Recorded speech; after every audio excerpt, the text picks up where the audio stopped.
보통 이제 언어 예술의 형식이 있다. 근데 그 형식은 아주 보편적이라고 그럽니다. 어느 언어에고 있는 그런 형식이다 그럽니다. 그게 뭐냐면 이제 통용되는 말로 하자면 시가 있고 소설이 있고 희곡이 있다 그럽니다.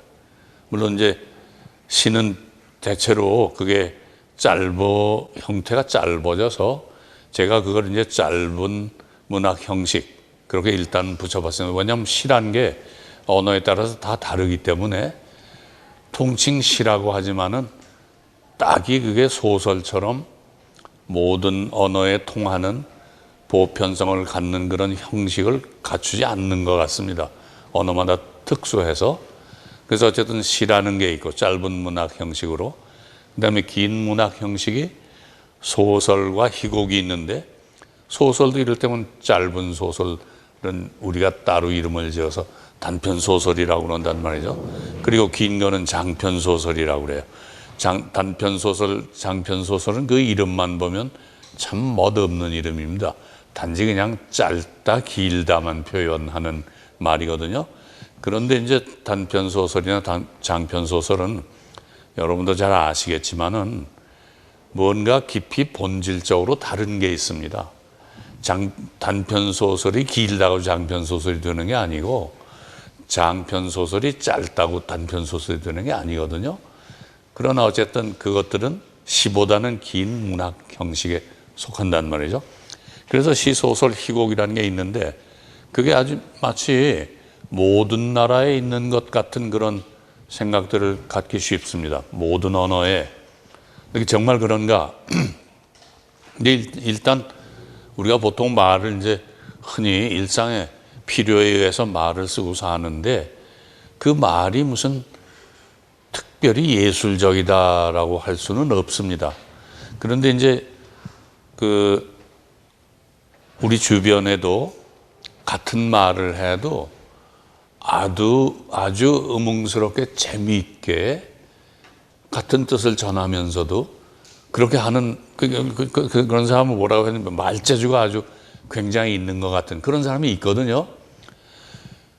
마치 흙을 가지고 어디든지 있는 어떤 흙을 가지고 그걸 빚어서 이쁜 형상의 조형물을 만든다. 그럼 그게 이제 예술이 되는데, 그와 똑같은 과정이 보통 말을 가지고 재주 부린 말을 쓸 적에 일어나는 거 아닌가, 그런 생각을 할 수 있거든요. 결국 언어로 예술 활동을 한다는 것은 흙을 가지고 그릇을 빚어내고 이쁜 그릇을 빚어내는 것과 같은 그런 과정을 거치는 거라고 할 수 있거든요. 똑같진 않지만 그와 견줄만한 그런 과정을 거치는 거라고 할 수가 있거든요. 그래서 결국 말하기를 재주 부려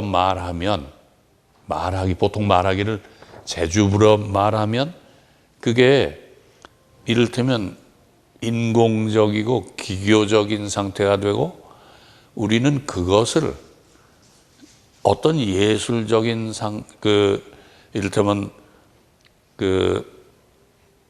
상태라든가 결과를 이루고 있는 것 아닌가, 그게 언어 예술 아닌가, 그렇게 생각할 수 있게 됩니다.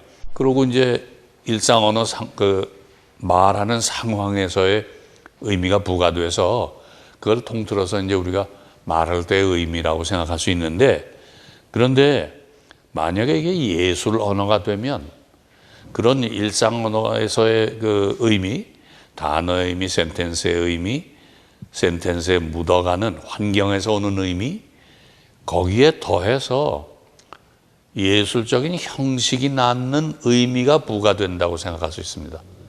그런 의미를 획득한 것이 언어 예술품이고, 그러니까 언어 예술품의 의미를 우리가 이해할 때 보통 말하는 것처럼 단순하게 이해해 주질 않고, 그건 넘는 무엇이 있다고 생각하고, 또 언어 예술 작품을 쓰는 사람은 작품을 씀으로써 자기는 일상적인 말 이상의 것을 하고 있다, 그렇게 생각하는 거죠. 그게 예술성인 거죠. 그것이 흔치 않은. 그래서 이제 만약에 우리말에 이제 짧은 문학 형식의 시라는 것이 있다, 긴 문학 형식의 소설이라는 것이 있다고 한다면, 그런 것들이 이제 그 우리말의 긴 문학 형식, 이를테면 소설 같은 거에 대해서도 얘기할 게 많죠. 그렇지만 아마도 소설, 우리말의 소설은 다른 문화에서의 소설이라는 것하고 이렇게 상통하고 이렇게 서로 이렇게 이해 가능한 점을 상당히 많이 가지고 있는, 그러니까 형식상으로 봐서 보편성을 띠고 있는 거라고 생각됩니다. 소설은 적어도. 우리말로 소설을 쓰는 것은 다른 사람들이 옮기기도 쉽고 그 말로 옮겨놔도 원체의 의미에 큰 훼손을 주지 않고 옮겨질 수 있는, 그게 결국은 일종의 보편성을 획득했다는 뜻이거든요. 가졌다는 뜻이거든요. 보편성이 있어요, 소설은.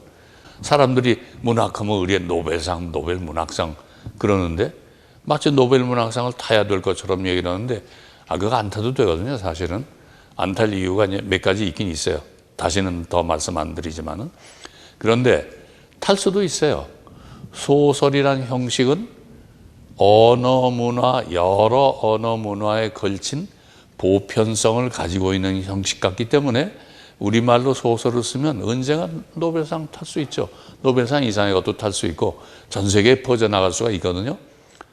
그런데 거기 비해서 우리말의 시는 어떤가? 제가 이제 이 네 번의 이야기에 걸쳐서 제일 큰 문제로 삼았던 것은, 직접적으로 터놓고 말씀드리면 그거예요. 우리말로도 시가 가능한가, 그거예요. 그렇게 하면 마치 우리말로는 시가 안 되는 것 같은 것을 밑에 담고 있는 말 같지 않습니까? 얼핏 보기에, 왜냐하면 시라는 것은 어떤 언어가 갖는 언어적인 특성을 그걸 소재로 해가지고 최대한으로 갈고 닦아서 예술품을 만들어낸 예술 작품이란 말이죠, 시가. 그런데 그럼 우리 시가, 우리가 지금 시라고 하고, 시가 아주 범람하거든요, 많거든요. 우리의 시가 그런 과정을 겪어서 이루어졌다고 생각하느냐? 한국어의 특별한 어떤 성격을 발견해서 그것을 조직화하고 갈고 닦아서 마치 흙을 빚어서 이쁜 그릇을 만들어낸 것 같은 그런 예술적인 활동을 한 결과로 나온 작품이냐, 그게 문제죠. 그래야 그걸 예술품이라고 할 수가 있죠, 언어 예술이라고. 그런데 이제 한국어는 이를테면요, 다른 나라 말과 비교했을 때 우리말을 가지고 어떤 형식을 이루는데 아주 좀 힘든달까, 형식화하기가 좀 거북하고 어려운 점이 많은 그런 말입니다. 영어처럼 강세가 뚜렷하다든가, 그러면 그 강세를 조직함으로써 어떤 패턴을 만들 수가 있거든요, 유형을. 그 유형이 예술성을 높입니다. 그래서 시가 되는 거거든요. 시라고 해서 막 하는 게 아니거든요. 그런데 우리말은 강세가 별로 없는데 어떤 강세를 조직화해서 패턴을 만들고 그걸 거기에 의해서 예술품을 만들 수 있느냐, 굉장히 난감한 일이거든요. 어렵거든요. 실제로 우리 시라는 걸 보면 하나도 그 강세를 가지고 조직화된 것으로 상통되는 바가 없어요. 서로 각자 도상이지. 그러니까 그러면 이걸 어떻게 언어 예술이라고 할 수 있느냐? 언어의 특성을 살려서 예술품을 만든 것은 아니지 않느냐, 그런 생각을 할 수 있게 되죠. 그러면 우리말로는 시가 불가능한 거 아닌가, 그런 생각을 하게 됩니다. 그럴는지도 모릅니다. 왜냐하면 우리말의 시라는 게 그냥 서양이나 외국의 시, 일본의 시라든가 그런 시, 중국의 시 특히 그렇게 그 아주 엄격한 규칙을 담은 형식을 따라서 제작되는 게 거의 아니거든요. 형식이란 거 아주 거의 없습니다. 그냥 짧게 말하면 시다. 거의 그렇게 돼버리죠. 제가 거기 이제 이건 마치 이제 일부러 깎아내리라고 하는 것처럼 이제 생각이 되는 말을 일부러 했는데요. 이를테면 우리의 시라는 것은 리듬이라는 것은 음절의 수밖에 의존할 바가 없고 음절의 수 가지고 리듬을 만들어야 되고, 근데 리듬이 없는 시라는 건 있을 수가 없어요. 시는 마치 리듬이 생명의 근원인 것처럼 시의 근원이거든요. 시가 왜 삶이나 생명에 가장 가까운 데서 일어나냐면 리듬 때문에 그렇거든요. 심장의 박동하고 직결되는 겁니다. 리듬이라는 건. 그런데 우리는 시의 리듬을 강제로 규칙성을 확보할 그런 언어적인 근거가 별로 없어요. 글자 숫자 맞추는 것밖에는. 그 다음에 가군 같은 게 특히 성립이 안 되죠. 운이 별로 없으니까. 우리말은 특히 행의 끝에 가서 간다 온다라고 다루되게다 끝나요. 여러 가지 종류의 문장, 질문이니 진술이니 뭐 감탄이니 하는 그런 문장 끝에 오는 말들이 몇 개 안 되기 때문에 행 끝에 그런 말들이 오니까 다다다다다 밖에는 가군이 있을 수가 없어요. 그러니까 그거 가지고 가군을 아주 기교를 부려서 만들고 조직화하고 패턴을 만들고 그런 기술이 발달하기 어렵죠. 언어적으로. 또 그렇기 때문에 이렇게 행의 길이도 마음대로 정하는 것 같아요. 어떤 사람은 글자를 한 10개를 만들어서 한 행을 만들고 어떤 사람은 단어 하나 가지고 한 행을 만들고 그런 것 같아요. 왜 이게 한 행이냐라는 것에 구조적인 근거가 없어요. 임의로 행을 만들어요. 그러니까 이제 그 다음에 제가 그런 말을 적어놨는데 그냥 보통 말을 토막 쳐놓으면 시 같아 보인단 말이죠. 그러면 세상에 시가 언어 예술인데 이렇게 쉽게 예술을 할 수 있는 그런 예술은 없어요. 그건 예술이라고 할 수가 없어요. 예술이라는 거는 그야말로 그 흔히들 하는 소리로 뭐 뼈를 깎는 아픔을 뭐 밤을 새서 어쩌고 그 예술가라의 고생이라는 게 이루 말할 수 없거든요. 왜 고생을 하느냐? 이렇게 쉬운 것. 그냥 말만 끊어놓으면 시가 되는데 왜 고생을 하는가? 만약에 말만 끊어놓으면 시가 된다 그러면 그 시는 만만한 시밖에 더 되겠습니까? 그걸 가지고 얼마나 높은 예술적인 경지를 성취할 수가 있습니까? 아주 절망적이죠. 그것만 보면. 그래서 이제 아마도 우리의 시라는 게 현대시 특히 근대시 이제 시를 지은 경력이 우리는 뭐 그렇게 멀지가 않죠. 이를테면 영어만 해도 수백 년, 500~600년 이상을 같은 말로 같은 시를 지어온 역사가 있고 일본어 같으면은 일본의 단가 같은 거 900년, 1000년 가까운 그런 그 역사가 있거든요. 그러니까 그런 거하고 우리의 그 현대시라는 거하고는 아주 나이도 어리고 우리는 우리말로 예술 활동을 해본 지가 얼마 안 되니까요. 근데 이제 그런 가운데에서 이를테면 그 시짓기가 너무 쉬우니까 고급한 시를 만들어낼 도리가 없단 말이죠. 흔하고 그냥 상식적이고 수준 낮은 그런 예술품밖에 나오기가 어렵죠. 굉장히 어려운 처지에 놓인 거죠. 이거는 아마도 이제 우리나라가 앞으로 이제 무궁무진 발전해 나갈 가능성으로 보자면 우리의 행운이라고 할 수도 있는지 모르겠어요. 이를테면 언어 예술의 역사가 짧다. 그러니까 앞으로 잘할 수 있다 이 말이죠. 역사가 깊은 나라는 오히려 침체되고 고정된 형식 때문에 얽매여서 더 발전 못하는 수도 있거든요. 근데 우리는 앞으로 창창이 열려있고 뭐든지 할 수 있단 말이죠. 그러니까 중요한 것은 언어 예술에 종사하는 사람들, 예술가들, 그리고 지켜보는 사람들이 어떻게 예술적인 형식을 갈고 닦아서 성립시키느냐에 힘을 많이 써야 되죠. 다른 나라는 이미 가지고 있는 형식 가지고 노는 거지만 우리는 그 형식 자체를 창조해야 되거든요. 그야말로 요새 유행하는 말로 창조해야 된단 말이죠. 그러니까 큰 의무가 있다고 생각합니다. 시 짓는 이들이나 시를 중히 여기는 사람들이. 그런데 이제 한편 현상은 그렇습니다. 아주 거의 절망적이다.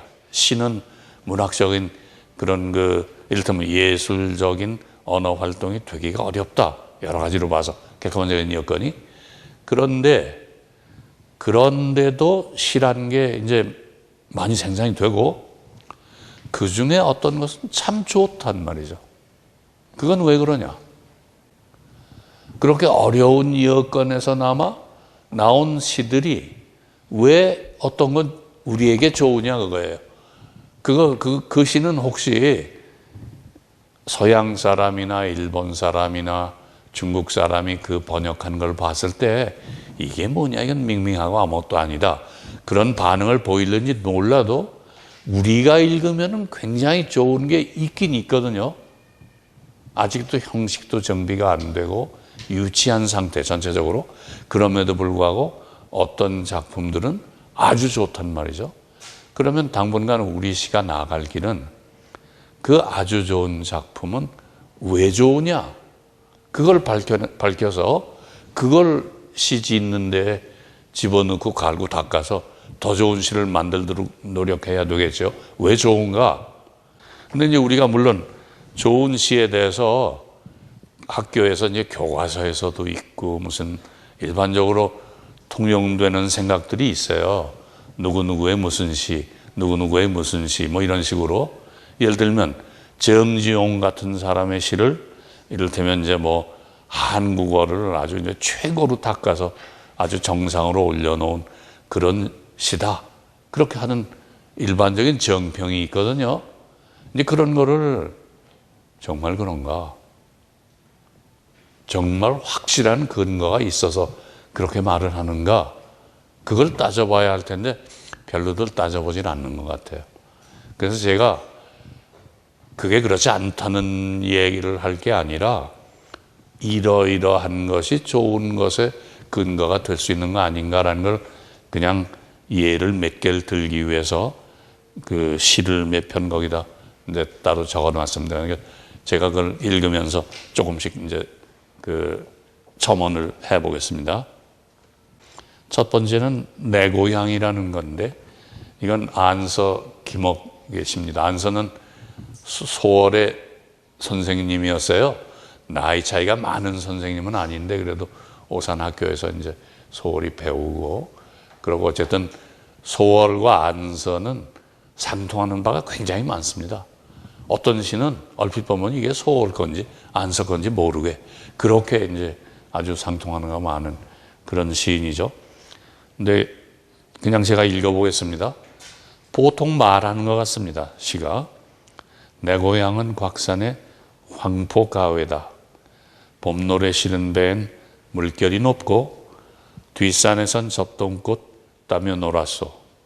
그러던 걸 지금은 모두 꿈이요. 그게 이제 첫째 연입니다. 시에. 두 번째는 천리길도 꿈속엔 40~50리라 오가는 길 평양은 들러 놀던 곳. 그게 어젯밤에 이제 잘못 찍혔는데 어젯밤도 가다가 또 못 갔쇠다. 다속타 헤매는 맘 어이하리까. 요게 두 번째 연입니다. 세 번째는 이렇습니다. 지는 꽃은 오늘도 하늘을 날째 아지랑이 봄날을 종날 세우네.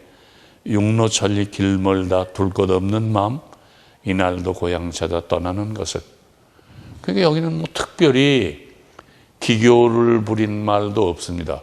이를테면 이런 시하고 정지용의 작품을 비교를 해보시기 바랍니다. 정지용은 이렇게 순탄하고 편한 말을 하지 않습니다. 대단히 아주 재치 있고 기교 있는 그런 말을 쓰죠. 이 사람은 그냥 보통 말하는 걸 그냥 늘어놓은 것 같은 그런 거죠. 다만 어딘가 이걸 읽어보면 리듬이 생기는 것 같습니다.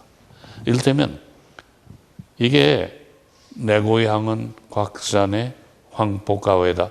이게 넉자, 석자, 다섯자인데 근데 그게 어떻게 무슨 박자를 일정하게 형성하는 것 같아요. 이를테면 4분의 4박자가 4소절로 된 것을 끝에 가서는 2소절로 나누어서 길게 하는 것 같은, 그래서 이제 리듬이 어떻게 생기는 것 같아요. 다만 그럴 뿐이에요. 언어적인 특성이란 건. 또 하나는 이게 세연으로 되어 있는데 세연으로 된 그 짧은 문학 형식으로 우리가 유일하게 갖고 있는 형식은 시조입니다. 우리말로 성립한 우리 문화가 낳은 예술 형식의 시조가 있어요. 시조가 마치 우리 이제 일반적인 통념에서는 시 짓는 사람은 그냥 시인이라고 그러고 시조를 짓는 사람은 시조 시인이라고 이렇게 별도로 취급을 해요. 시인 측에 마치 못 드는 것 같은, 시인 그러면 시인이고 시조 시인은 그 밖에 있는 것 같은, 그래서 꼭 시조 시인 그렇게 대접을 해요. 근데 그거는 사실은 우리 그 언어나 문학 형식으로 봐서 시조야말로 한국어에서 나온 형식이고 한국어에서 유일하게 예술 형식을 성취하는 거라고 볼 수 있는데, 그러니까 우리 시는 시조 시인이 대종이고 보통 시라고 하는 형식도 없는 되는 대로 막 쓴 것 같은 거는 시조 시인 변두리에 있어야 되는 거란 말이죠. 근데 지금 어떻게 일반적인 인식이나 현상이 그렇지 않거든요. 근데 그 시조 시조가 형식이 왜 그게 초장, 중장, 종장이 어딘가 상당한 그런 이를테면 구조적으로 깊은 근거가 있는 것 같은 느낌을 주거든요. 그게 제 생각에는 서양 음악에 이제 소나타 형식이라는 게 있는데, 소나타 형식이라는 게 여러 형태의 그 음악에 작곡되는 내적인 구조 속에 녹아 들어가는 형식이 하나거든요. 소나타 형식. 그리고 그거는 대단히 그 사람들로서는 아주 중요한 형식. 소나타 형식 빼고는 중요한 게 성립되지 않습니다. 그런데 그 소나타 형식하고 공통되는 바가 있다고 생각해요. 이를테면 소나타 형식이 처음에 이게 뭘 제시한다, 주제 같은 걸 제시한단 말이죠. 그 다음에 두 번째 부분에선 그걸 발전시키거든요. 소나타 형식을 변화하고 발전시켜요. 어떻게 보면 소나타 형식은 중국의 그 예술 형식의 밑바탕에 있는 기승전결 같은 그런 구조를 세 토막으로 나눠 놓은 거라고 볼 수 있어요. 그리고 이제 마지막에 가서는 되풀이 해가지고 전부 반복하고 결론을 내리죠. 근데 그게 시조의 초장, 중장, 종장이 어떻게 저 깊은 데서 가 닿는 것 같은 느낌이에요. 그게 결국은 시조가 가질 수 있는 보편성의 근거라고 할 수가 있죠. 그런데 이제 이 내 고향이라는 시를 보면은 이게 3년으로 되어 있는데 3년 구조가 일종의 소나타 형식처럼 되어 있다고 볼 수 있어요. 그러니까 이걸 3년으로 만든 것 자체가 어떤 깊은 예술성의 근거에 닿는다고 생각된단 말이죠. 그래서 이건 읽으면은 범상한 말 같은 거지만은 일상 언어가 어떤 형식을 취득해가는 과정이 여기 나타나 있는 것 같습니다.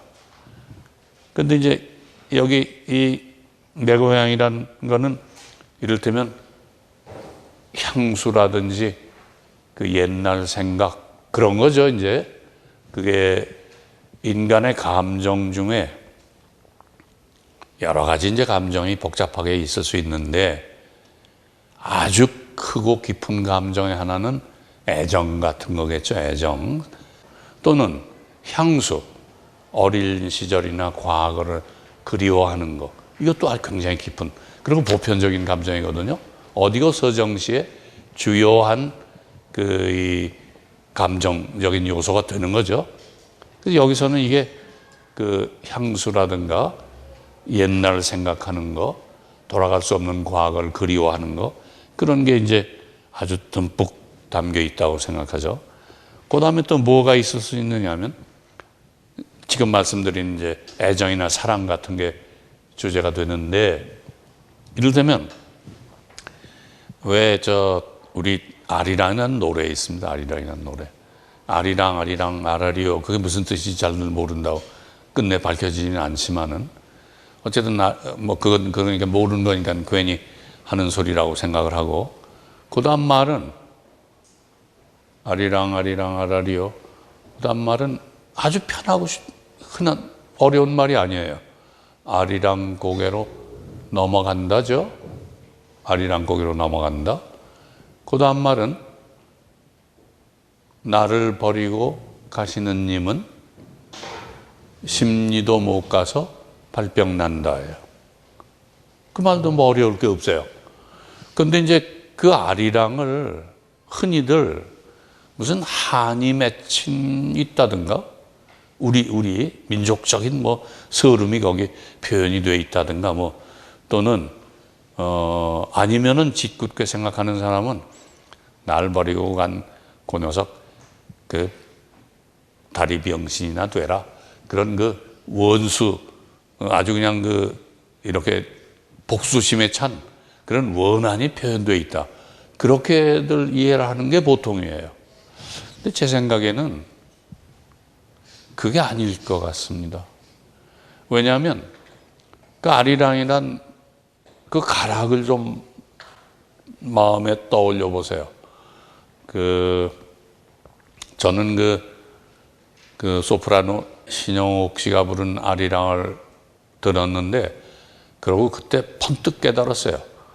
아, 이게 슬픈 노래가 아니다. 절대로 슬픈 노래가 아니고 유머하고 짓궂음이 잔뜩 들어있는 장난스러운 노래 같다고 생각했어요.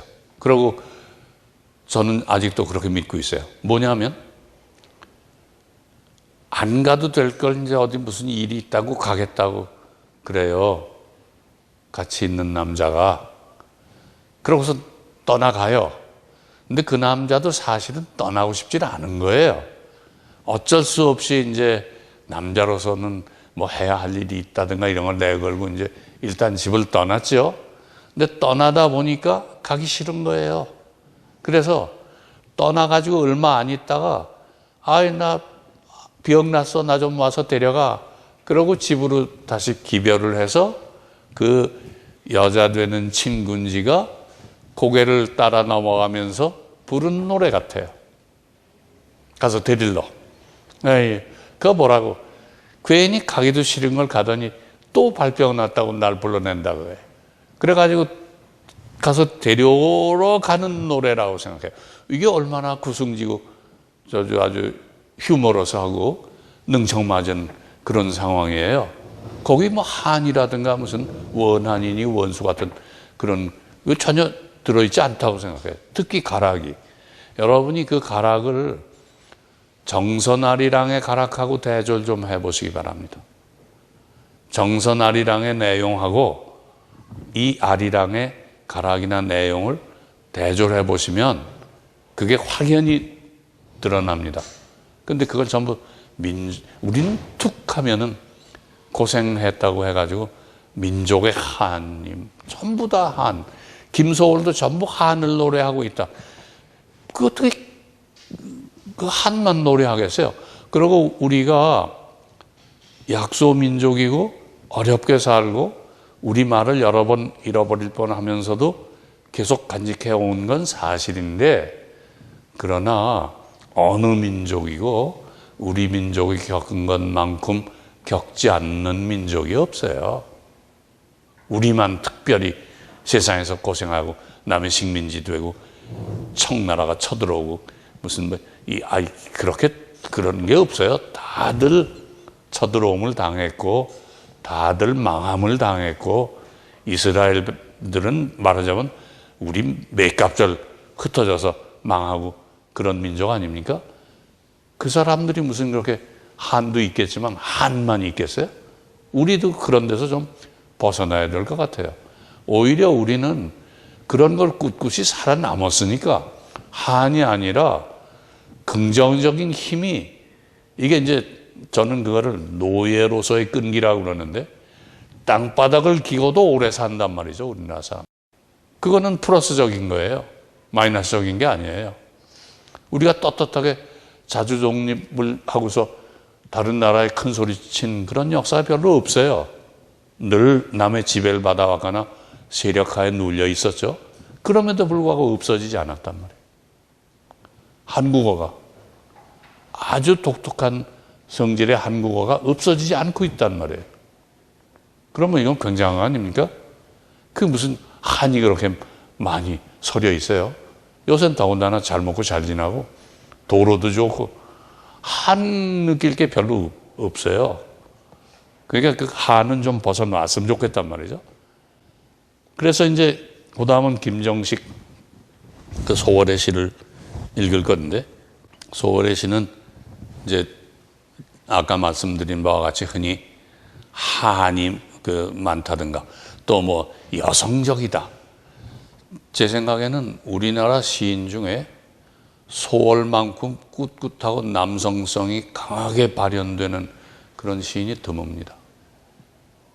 자세히 보면 괜히 말꼬리 몇 개 가지고 뭐 여성스럽다. 소월이 시를 지을 때 내건 사람이 여성이고 여성의 입장에서 노래를 하면 여성 말투가 나올 수밖에 없죠. 나보기가 역겨워 가실 때에는 그거는 남자가 하는 소리는 아닐 거란 말이에요. 여자를 내세우고 했으니까 말투가 여성적일 수밖에 없죠. 그런 거지. 소월의 시 자체가 여성적이다, 무슨 뭐 가냘프고 뭐 어떻다, 절대로 그런 게 아니죠. 그 속에 있는 의미가 뭔가 중요한 것이죠. 근데 이제 소월의 시 중에서 제일 뭐 틀림없는, 제 생각엔 세계 최고의 시 중에 하나라고 생각하는데, 산유화라든가, 그것 말고 오늘은 산이란 시를 읽어보겠습니다. 산. 그거 이제 읽겠습니다. 산새도 오리나무 우에서 운다. 산새는 왜 우노? 심해 산골. 영 넘어가려고 그래서 울지. 누는 날이네 와서 덮이네. 오늘도 하룻길 7, 80리. 돌아서서 60리는 가기도 했어. 불귀 불귀 다시 불귀. 삼수갑산에 다시 불귀. 사나이 속이라 잊으련만 15년 정문을 못 잊겠네. 산에는 오는 눈, 들에는 녹는 눈. 산새도 오리나무 우에서 운다. 산수갑산 가는 길은 고개의 길. 삼수갑산이 함경도에서 제일 깊은 데래요. 우리나라에선 제일 오지랍니다, 여기가. 근데 어떤 사나이가 삼수갑산에서 나오는 길 같아요. 그렇죠? 그런데 이 사람이 나가질 못해요. 지금 상황이 맨 위에 첫 줄에 산새도 오리나무 우에서 운다. 이 도가 굉장히 중요합니다. 왜냐하면 산새도 오리나무 우에서 울면 무언가 다른 것이 오리나무 밑에서 운다는 뜻을 이렇게 함축하고 있다고 할 수 있거든요. 산새도 오리나무, 그건 밑에서는 이 산의 녀석도 울고 있단 말이에요. 오리나무 밑에서. 산새도 오리나무 우에서 운다. 뭐 우에서 운다, 그게 무슨 운이 맞는다고 좋다고. 운이 뭐 우연히 맞았겠죠, 그거야. 그건 뭐 그렇게 뭐 특별히 좋은 거라고는 할 수 없으니까 뭐라고 그래요? 우에서 우는 걸 말에서 운다고 그래요? 뭐라고 그래요? 우에서 운다. 근데 저 산새는 왜 우느냐? 나는 우는 게 뻔한데 저 산새는 왜 우나? 오리나무 우에서 왜 우나? 이 심해 산골에 말이에요. 영 넘어가려고 그래서 울지. 그거는 내가 지금 영 넘어가려고 그래서 우는 거거든요. 그러니까 산새도 영 넘어가려고 그래서 우는 거지. 그렇게 생각하는 거예요. 산새야 영 넘어가려면 가겠죠. 그런데 마치 산새에 이 사람 자신의 심정을 이렇게 전이해서 거기다 투영해가지고 삼새도 영 넘어가려고 울고, 나무 위에서 자기는 나무 밑에서 또 영 넘어가려고 우는 거다. 얼마나 아주 뭐라고 그럴까요?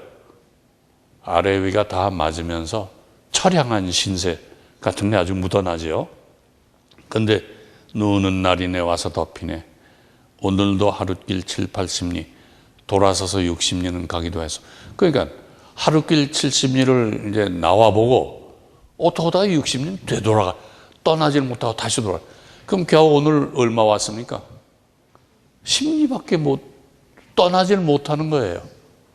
눈 속에서 길을 떠났는데 떠나질 못해요.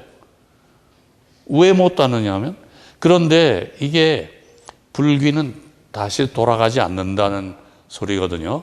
불귀, 다시 불귀. 요 다시는 이중적입니다, 의미가. 불귀, 또 불귀. 그런 뜻이 될 수도 있고, 다시 돌아가는 일은 없다. 그런 뜻이 될 수도 있고, 어쨌든, 다시는 안 돌아간다. 삼수갑산에 다시는 안 돌아간다. 그러고 속으로 맹세를 하고 이제 떠나는 거예요. 여기 나 떠날 거야. 그런 7, 80리 가고, 가면서 뒷걸음치를 60리를 치니까 겨우 10리밖에 못 오죠. 사나이 속이라 잊으련만. 자기가 사나이죠. 내가 사나이인데 이 씩씩하고 꿋꿋한 사나이라 잊을 법하지만 15년 정분을 못 잊겠네. 이 사람이 지금 16살입니까? 이런 말 하는 사람이 16살일 리가 없죠. 15년 정분이니까 우연히 떠돌다가 삼수갑산에 들어가서 15년이 됐어요. 뭔가 떠나지 못할 이유가 있어서 거기서 누굴 만났겠죠. 그래서 그 사람 좋아하고 15년을 거기서 지났어요. 그러니까 15년 정분을 못 잊겠다. 그래가지고 내가 사나이 속이라 잊을 법도 한데 도저히 못 잊고 70리 왔다 가는 60리 도로 가고 그래요. 언제 그걸 벗어나겠습니까? 산에는 오는 눈, 들에는 녹는 눈, 산새도 오리나무 우에서 운다.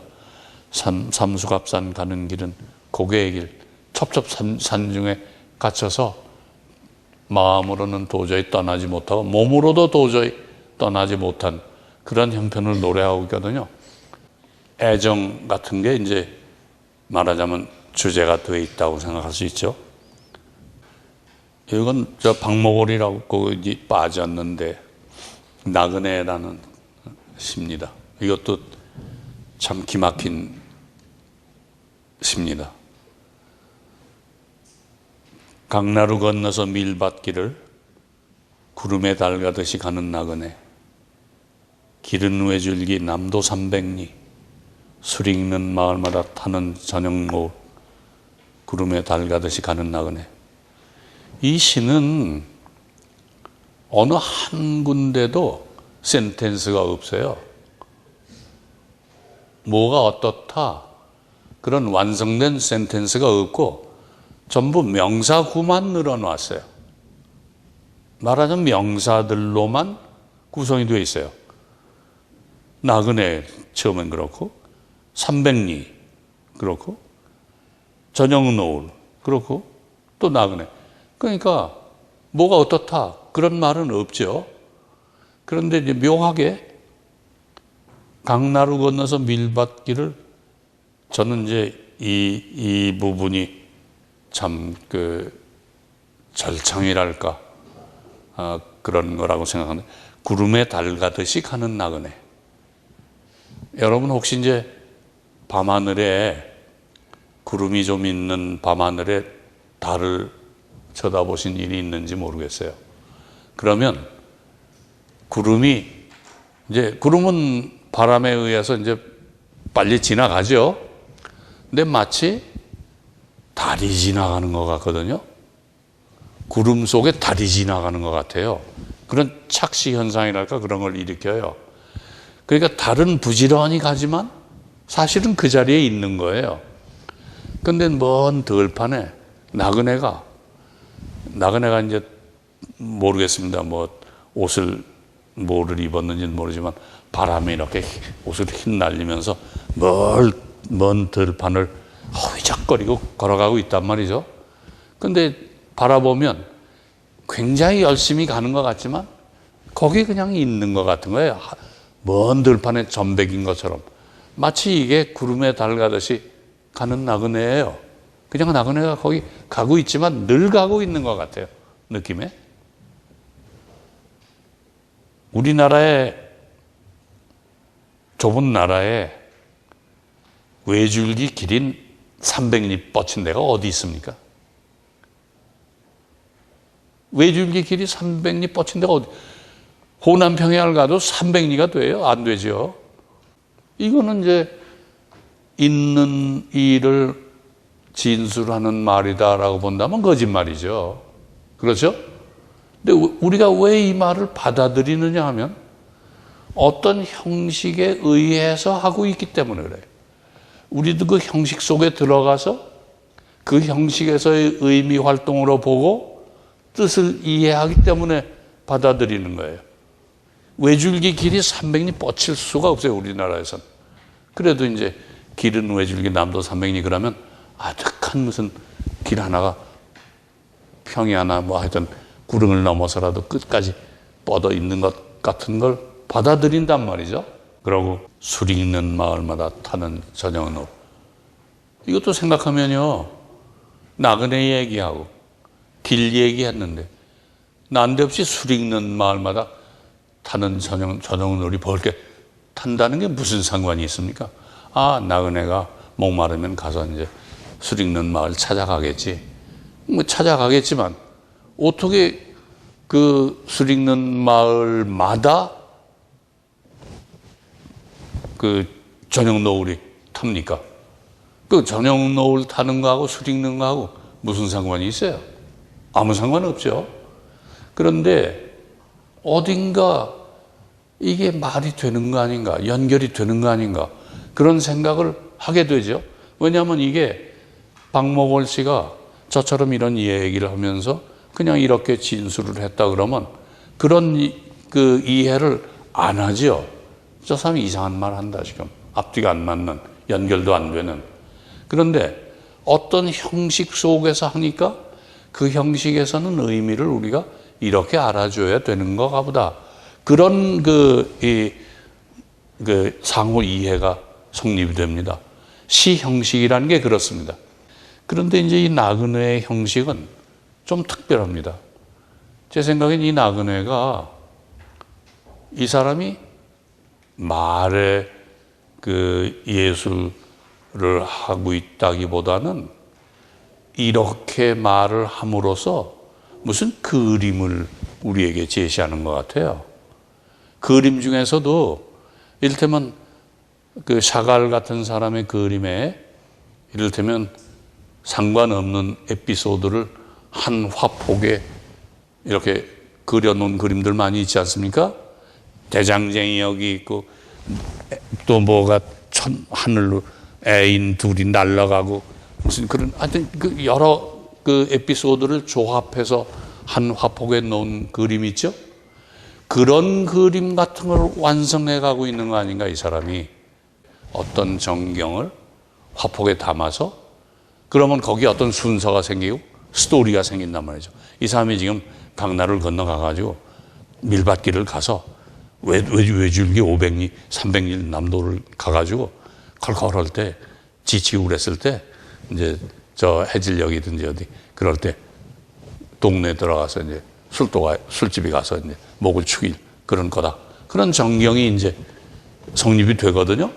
그걸 이는 그림을 환기함으로써 우리한테 전해주는 것 같아요.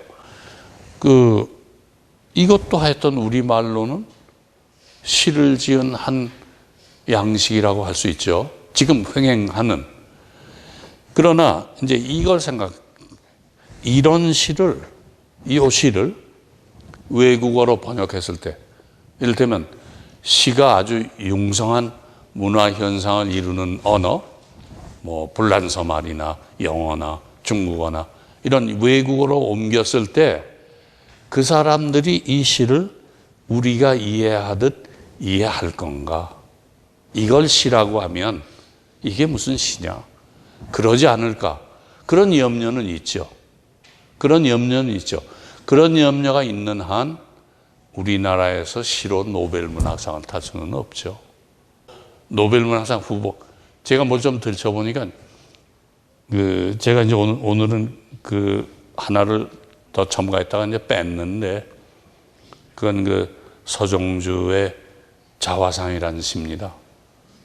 서정주가 이제 물론 여기 보면은 박목월도 그렇고 무슨 권력에 아부했다는 이 별소리 다 할 수 있지요.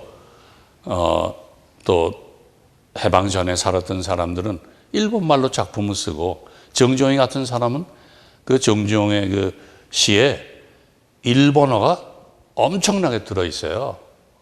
말하자면 정주영의 언어 운용은 외색이 짙어요.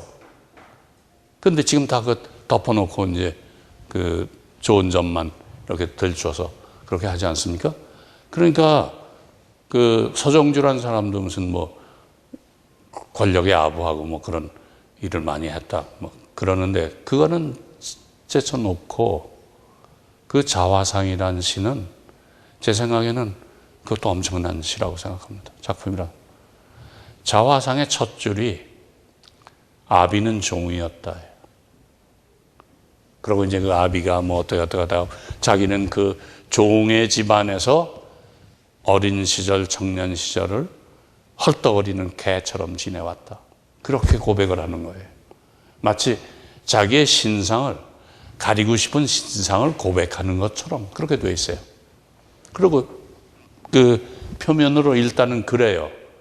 그러나 아니, 종의 아들이 나는 종이었다 그렇게 말하는 데는 이제 이 편한 세상이 돼가지고는 종 없어지는 세상이 돼. 그런데 나는 종이었다 그렇게 말하기에는 상당히 용기가 필요한 건 사실입니다. 그렇죠? 함부로 말 안 하죠. 다들 뭐라고 그러냐면 나는 양반이었다고 그래요. 종이었다고 안 그래요.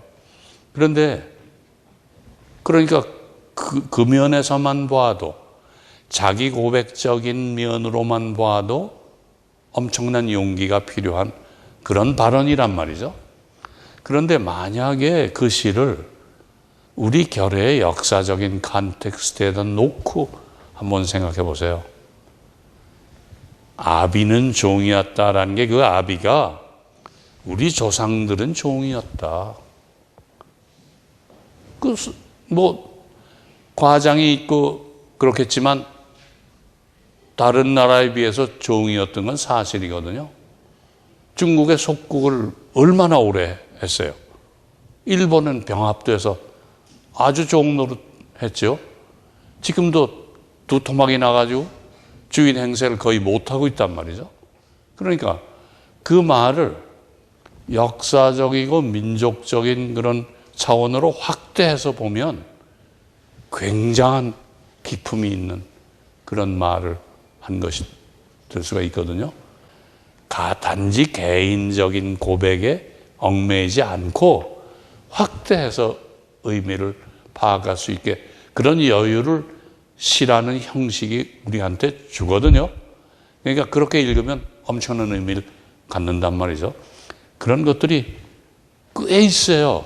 우리 시에도 짧은 서정시라고 하더라도. 다만 그 서정시는 아무리 쌓아도 노벨상은 못하지만, 그리고 노벨상 타는 게, 이건 이제 제가 상세한 말을 쓰겠습니다. 노벨상 타는 게 장땡이 아니거든요. 그까지가 안 타도 그만이거든요. 그럼 우리 나름으로 좋은 시작품을 우리가 즐길 수 있고 만들 수 있으면 외국에서 안 알아주더라도 우리가 즐겁고 좋으니까 좋은 작품은 좋은 거죠. 그게 우리의 시의 당분간에 나갈 길이 아닌가, 그런 생각이 듭니다. 시가 절망적이지만 살아날 길이 아주 없는 것은 아니다. 그게 이를테면 제 결론이라고 할 수가 있겠습니다. 거기까지만 하겠습니다.